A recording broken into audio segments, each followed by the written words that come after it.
What is going on, ladies and gentlemen? My name is Panther and welcome yo faces to another commentary. In today's commentary, we are going to be kind of responding to Nadeshot's video that he put out yesterday, talking about Call of Duty 2017 and what really needs to happen. Now, he brought out some really good points, and these are some points that I've been saying for quite some time now, but I mean, I'm just a small dude. No one listens to me. Like, no one even knows who the fuck I am. Like, 131 people are subscribed to me. Like, damn, I'm so popular. My opinion's definitely going to change so many things in the Call of Duty community. Okay. Anyways, moving on. We're going to be discussing kind of a couple of the points that he said, kind of breaking them down, talking a little bit more about them, whether I agree or disagree with them, and we're just going to have a good, fun old time. So really the first thing that he kind of mentioned, this wasn't really part of his list, but he mentions that the game really needs to be complete. Like, honestly, he said that we're in March right now.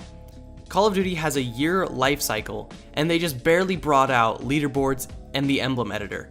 Are you kidding me? That's actually kind of ridiculous. The game really only is out for a year, like he said, and we're just barely getting these components of a game.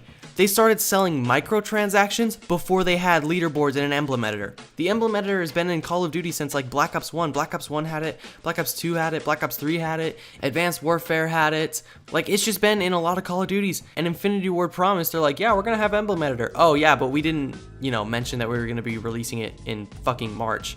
But that's okay, here's some Mark II weapons for you and some supply drops. Huh? Does that work? We'll give you some weapons. Yeah, that's cool. Like, no, are you kidding me?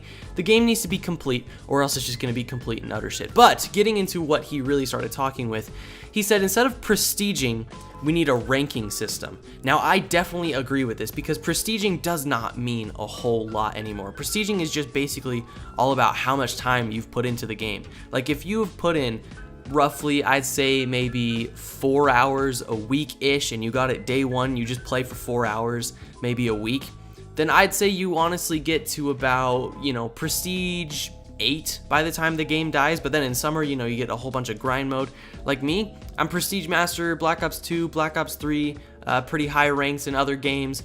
But is that because I'm skilled? No, probably not. It's just because I've played it a whole lot. So when you see someone with a high prestige, you don't really, get scared over it. You're just like, oh, he's just played a long time, so maybe he's good. Maybe he knows a couple things about the game. But that's not really the way to do it. What I think they should do is they should kind of make it a ranking system. Like he said, I think it should be exactly like Black Ops 2's League play. I loved League play. I love the way that it worked. I don't think, the casual community would really care a whole lot, but I think they should do something similar to it. Maybe not make it as competitive. I think they should have a Black Ops 2 styled League play in Call of Duty 2017, but I think the way that you rank up should be similar to League play. How you would go through matches, you would win, you'd lose, it would kind of like adjust you and bump you up. Because remember when KD was important and score per minute was important?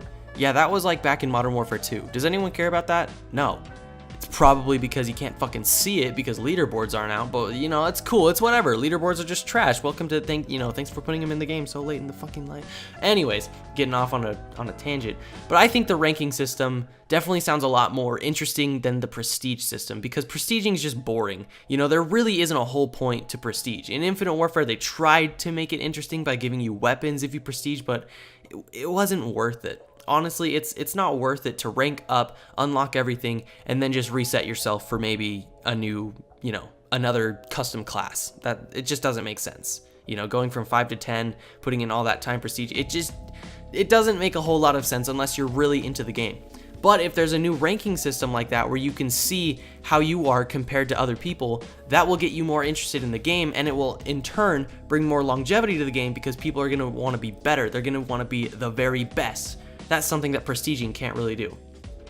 Now, this is something that I did disagree with. He said character customization. Now, yes, character customization is really great and it's really cool to show off all the things that you have. But there's one thing that he said, and he said that Advanced Warfare was great on character customization. Yes, it was cool for a second. And then they brought out gingerbread mans and octopuses or the Kraken or whatever the hell they brought out, a scuba diver. I mean, some things were cool, yes, but honestly, no. I don't really want that extreme of character customization. What I really want, though, is I want there to be some really badass outfits for the character. I think that we should have some really super cool outfits for the character that are not in supply drops, because honestly, this is another video that I want to make. But I remember the days, you know, back in like Halo 3, when you would try to go for like the really super badass armor. And then you would get it and you felt so cool because it was such a challenge. It would take so long to get it, and when you finally got it, you felt awesome. But now it's just, hey man, look what I spent $100 on.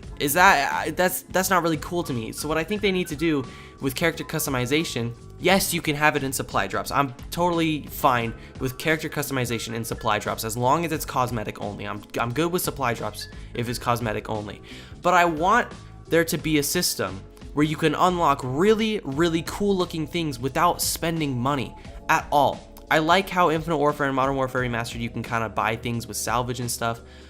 But the thing that I have a problem with is if you go back and look at, like, let's say Black Ops 3 or Modern Warfare Remastered right now, the last camo that you unlock, like let's say Dark Matter, yeah, it looks really cool, but there's some cooler camos and supply drops that I'm never going to be able to play with on a certain gun that I want.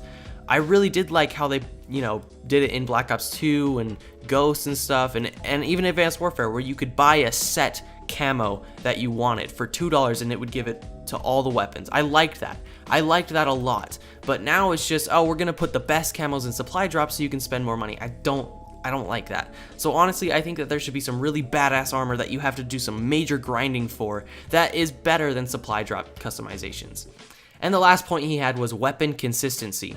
Now yes, I agree with this 100%. No game-changing weapons, no weapon variants whatsoever. That is completely changing the game, because it's not cool, it's not fair if I'm running around with, let's say, what was it, like the KF5. You know, the KF5 was a good gun, it was a pretty cool gun, but then if you get like the KF5 Breakneck, you are a god.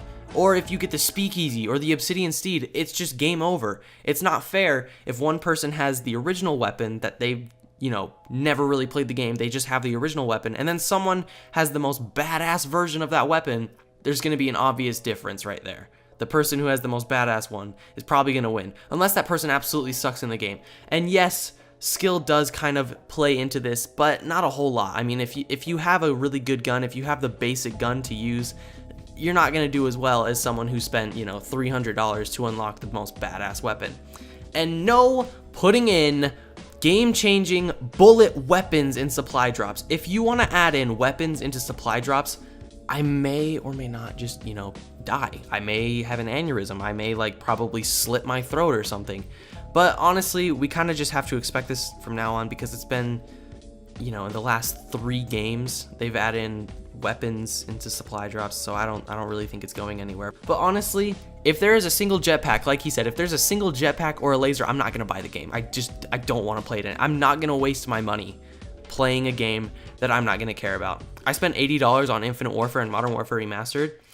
I'm not even a prestige one. I'm not even like a level 50 in Infinite Warfare. I have prestige, I think, twice in Modern Warfare Remastered, and I grinded that game. Like I was playing that game pretty hardcore. I didn't want to prestige, but then I decided to. But I grinded that game for a little bit, and then they introduced supply drops, and I kind of just fell off that game. So honestly, they just need to stop ruining Call of Duties. Take it back to the basics. What I think they should do is they should kind of switch up, maybe, you know, the custom class settings. Maybe instead of, you know, doing pick 10, maybe we go back to how it was in the older Call of Duty games, where you get, you know, your 3 perks, you can get some pro perks version of them. Just make it kind of simple. We're overcomplicating Call of Duty when Call of Duty should not be a complicated game. So honestly, that is what I'm thinking should happen for Call of Duty 2017. Post down in the comment section below what you think should happen. Shout out to Nadeshot, you guys should go check him out, he's pretty cool. And I will see you guys in the next one.